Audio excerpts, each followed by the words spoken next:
नमस्कार। सुलेख कहानियाँ में आपका बहुत बहुत स्वागत है। आइए आज सुनते हैं मुंशी प्रेमचंद जी की लिखी हुई कहानी कप्तान साहब।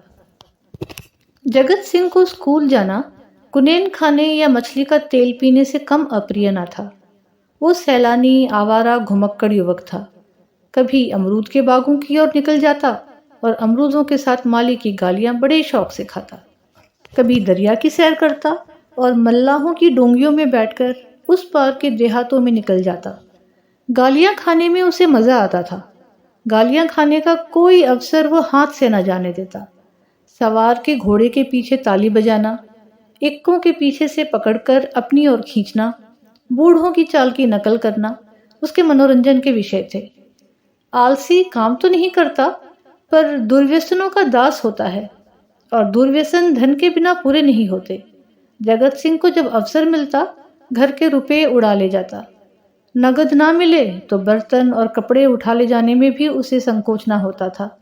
घर में शीशियां और बोतलें थी, वो सब उसने एक एक करके गुदड़ी बाजार पहुंचा दी। पुराने दिनों की कितनी चीजें घर में पड़ी थीं, उसके मारे एक भी ना बची। इस कला में ऐसा दक्ष और निपुण था कि उसकी चतुराई और पटुता पर आश्चर्य होता था। एक बार बाहर ही बाहर केवल कार्निसों के सहारे अपने 2 मंजिला मकान की छत पर चढ़ गया और ऊपर ही से पीतल की एक बड़ी थाली लेकर उतर आया। घर वालों को आहट तक न मिली। उसके पिता ठाकुर भगत सिंह अपने कस्बे के डाकखाने के मुंशी थे। अफसरों ने उन्हें शहर का डाकखाना बड़ी दौड़ धूप करने पर दिया था, किंतु भगत सिंह जिन इरादों से यहाँ आए थे उनमें से एक भी पूरा ना हुआ। उल्टी हानि ये हुई कि देहातों में जो भाजी साग उपले ईंधन मुफ्त मिल जाते थे वो सब यहाँ बंद हो गए। यहाँ सबसे पुराना घराव ना था कि किसी को दबा सकते थे, ना सता सकते थे। इस दुरावस्था में जगत सिंह की हथल पकियां बहुत अखरती। उन्होंने कितनी ही बार उसे बड़ी निर्दयता से पीटा। जगत सिंह भीमकाय होने पर भी चुपके से मार खा लिया करता था। अगर वो अपने पिता के हाथ पकड़ लेता तो वो हिल भी ना सकते, पर जगत सिंह इतना सीना जोर न था। हाँ, मार पीट घुड़की धमकी किसी का भी उस पर असर न होता था। जगत सिंह ज्यों ही घर में कदम रखता चारों ओर से कांव कांव मच जाती।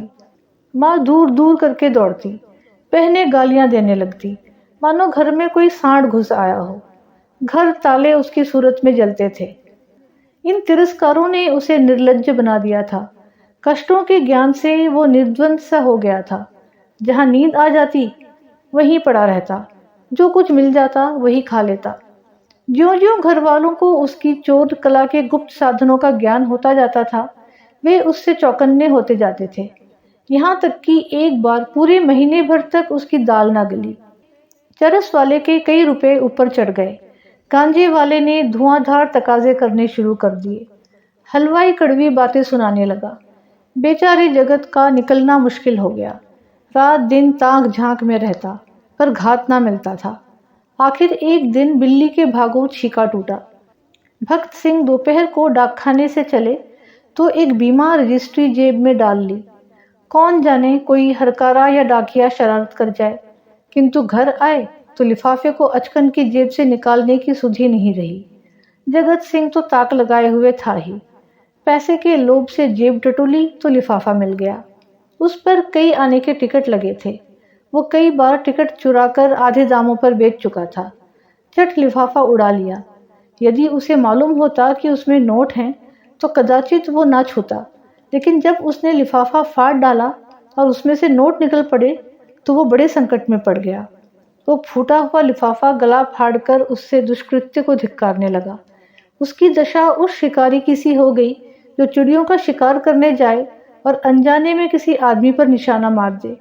उसके मन में पश्चाताप था, लज्जा थी, दुख था, पर उसे भूल का दंड सहने की शक्ति ना थी। उसने नोट लिफाफे में रख दिए और बाहर चला गया। गर्मी के दिन थे। दोपहर को सारा घर सो रहा था, पर जगत की आंखों में नींद न थी। आज उसकी बुरी तरह कुंदी होगी, इसमें संदेह न था। उसका घर पर रहना ठीक नहीं। 10-5 दिन के लिए उसे कहीं खिसक जाना चाहिए, तब तक लोगों का क्रोध शांत हो जाता। लेकिन कहीं दूर गए बिना काम न चलेगा। बस्ती में वो क्रोध दिन तक अज्ञातवास नहीं कर सकता। कोई ना कोई जरूर ही उसका पता बता देगा और वो पकड़ लिया जाएगा। दूर जाने के लिए कुछ ना कुछ खर्च तो पास होना ही चाहिए। क्यों ना वो लिफाफे में से एक नोट निकाल ले। ये तो मालूम ही हो जाएगा कि उसी ने लिफाफा फाड़ा है। फिर एक नोट निकाल लेने में क्या हानि है। दादा के पास रुपए तो हैं ही, झक मार कर दे देंगे। ये सोचकर उसने 10 रुपए का एक नोट उड़ा लिया। मगर उसी वक्त उसके मन में एक नई कल्पना का प्रादुर्भाव हुआ। अगर ये सब रुपए लेकर किसी दूसरे शहर में कोई दुकान खोल ले तो बड़ा मजा हो। फिर एक एक पैसे के लिए उसे क्यों किसी की चोरी करनी पड़े। कुछ दिनों में वो बहुत सा रुपया जमा करके घर आएगा तो लोग कितने चकित हो जाएंगे। उसने लिफाफे को फिर निकाला। उसमें कुल 200 रुपए के नोट थे। 200 में दूध की दुकान खूब चल सकती है। आखिर मुरारी की दुकान में 2-2 कढ़ाव और 2-4 पीतल के थालों के सिवा और क्या है। लेकिन कितने ठाठ से रहता है, रुपयों की चरस उड़ा देता है। एक एक दांव पर 10-10 रुपए रख देता है। नफा ना होता तो वो ठाठ कहाँ से निभाता। इस आनंद कल्पना में वो इतना मग्न हुआ कि उसका मन उसके काबू से बाहर हो गया। जैसे प्रवाह में किसी के पांव उखड़ जाएं और वो लहरों में बह जाए। उसी दिन शाम को वो बंबई चल दिया। दूसरे ही दिन मुंशी भक्त सिंह पर गबन का मुकदमा दायर हो गया। बंबई के किले के मैदान में बैंड बज रहा था और राजपूत रेजिमेंट के सजीले सुंदर जवान कवायद कर रहे थे। जिस प्रकार हवा बादलों को नए नए रूप में बनाती और बिगाड़ती है, उसी भांति सेना नायक सैनिकों को नए नए रूप में बना बिगाड़ रहा था। जब कवायद खत्म हो गई तो एक छरहरे ढील के युवक नायक के सामने आकर खड़ा हो गया। नायक ने पूछा, क्या नाम है? सैनिक ने फौजी सलाम करके कहा, जगत सिंह। क्या चाहते हो? फौज में भर्ती कर लीजिए। मरने से तो नहीं डरते? बिल्कुल नहीं, राजपूत हूँ। बहुत कड़ी मेहनत करनी पड़ेगी। इसका भी डर नहीं। अदन जाना पड़ेगा। खुशी से जाऊंगा। कप्तान ने देखा बला का हाजिर जवाब मन चला हिम्मत का धनी जवान है। तुरंत फौज में भर्ती कर लिया। तीसरे दिन रेजिमेंट अदन को रवाना हुआ। मगर ज्यों-ज्यों जहाज आगे चलता था, जगत का दिल पीछे रह जाता था। जब तक जमीन का किनारा नजर आता रहा, वो जहाज के डेक पर खड़ा अनुरुक्त नेत्रों से उसे देखता रहा। जब वो भूमि तट जल में विलीन हो गया, तो उसने एक ठंडी सांस ली और मुंह ढांपकर रोने लगा। आज जीवन में पहली बार उसे प्रियजनों की याद आई। वो छोटा सा कस्बा, वो गांजे की दुकान, वो सैर सपाटे, वो सुहृद मित्रों के जमघट आंखों में फिरने लगे। कौन जाने फिर कभी उनसे भेंट होगी या नहीं। एक बार वो इतना बेचैन हुआ कि जी में आया पानी में कूद पड़े। जगत सिंह को अदन में रहते 3 महीने गुजर गए। भांति भांति की नवीनताओं ने कई दिन तक उसे मुग्ध किए रखा, लेकिन पुराने संस्कार फिर जागृत होने लगे। अब कभी कभी उसे स्नेहमयी माता की याद आने लगी, जो पिता के क्रोध, बहनों के धिक्कार और स्वजनों के तिरस्कार में भी उसकी रक्षा करती थी। उसे वो दिन याद आया जब एक बार वो बीमार पड़ा था। उसके बचने की कोई आशा न थी, पर ना तो पिता को उसकी कुछ चिंता थी, ना बहनों को। केवल माता थी, जो रात की रात उसके सिरहाने बैठी अपनी मधुर स्नेहमयी बातों से उसकी पीड़ा शांत करती रही थी।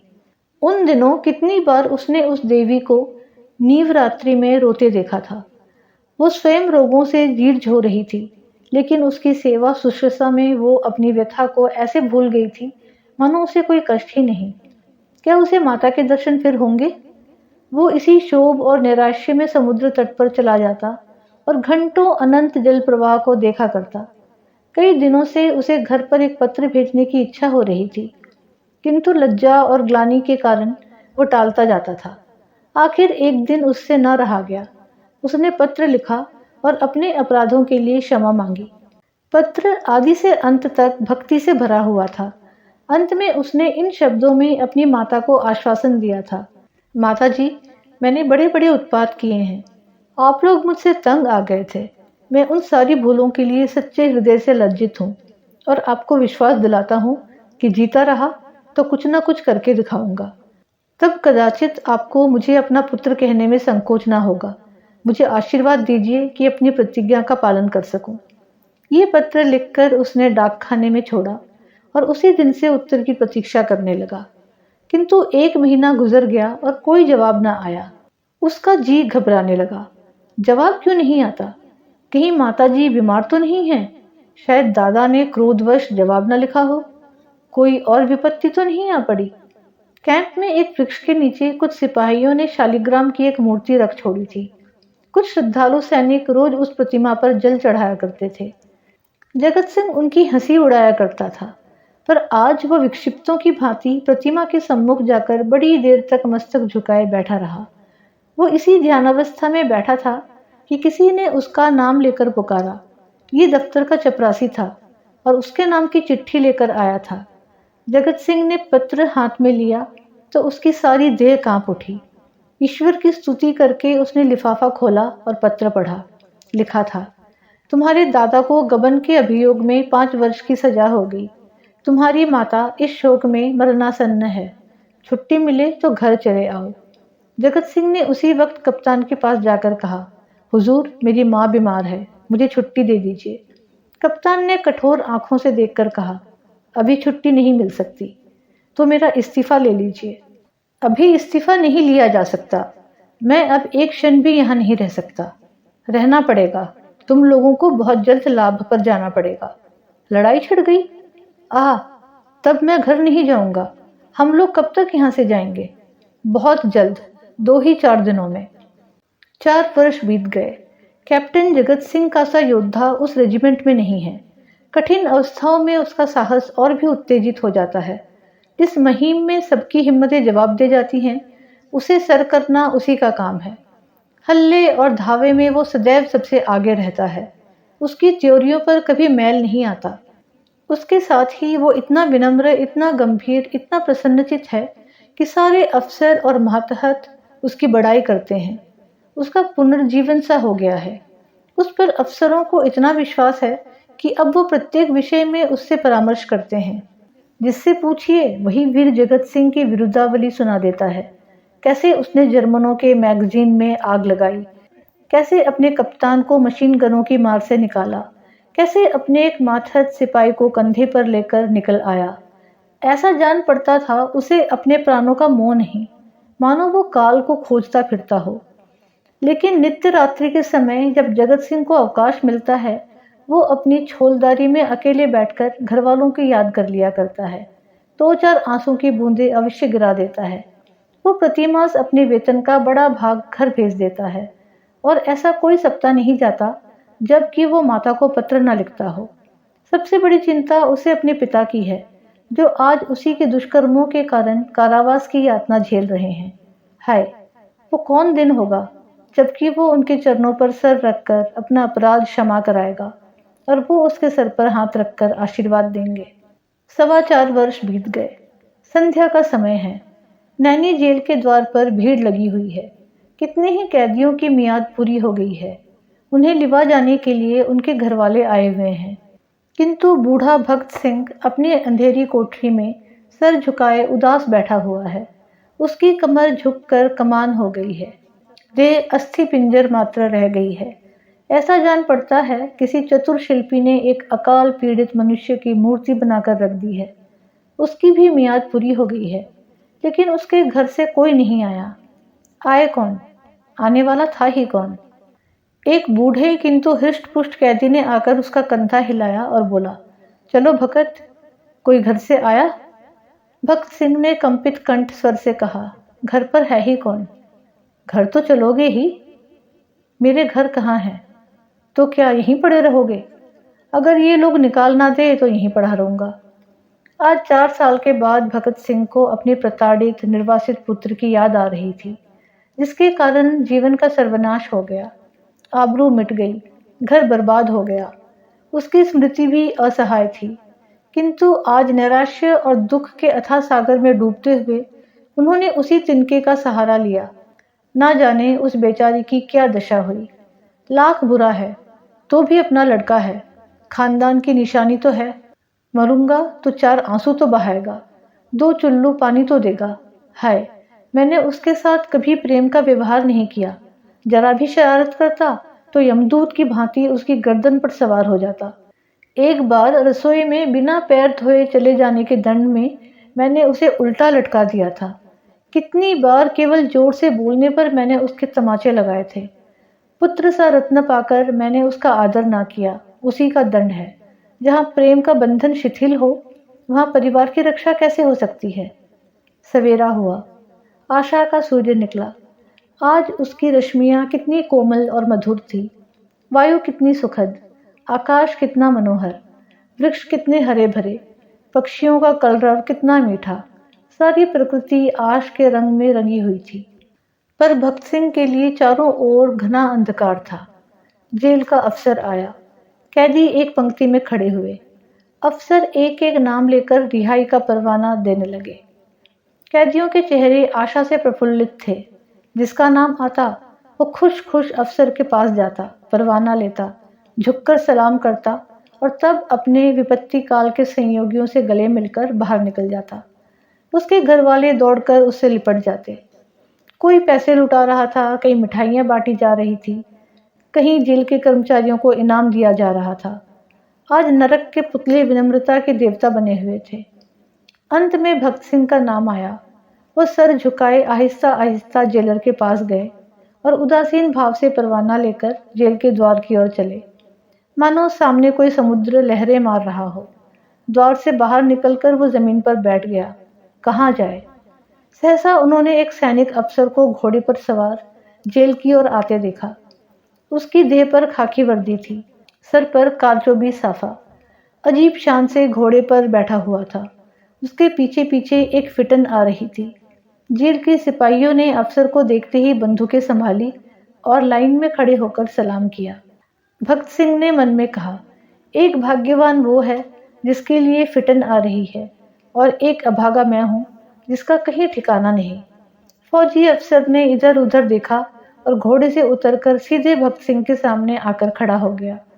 भक्त सिंह ने उसे ध्यान से देखा और तब चौंककर उठ खड़े हुए और बोले, अरे बेटा जगत सिंह। जगत सिंह रोता हुआ उनके पैरों पर गिर पड़ा। उम्मीद है आपको ये कहानी पसंद आई। कहानी पसंद आई हो तो वीडियो को लाइक और शेयर अवश्य करें और ऐसी ही कहानियाँ सुनने के लिए चैनल को सब्सक्राइब करना बिल्कुल ना भूलें। धन्यवाद।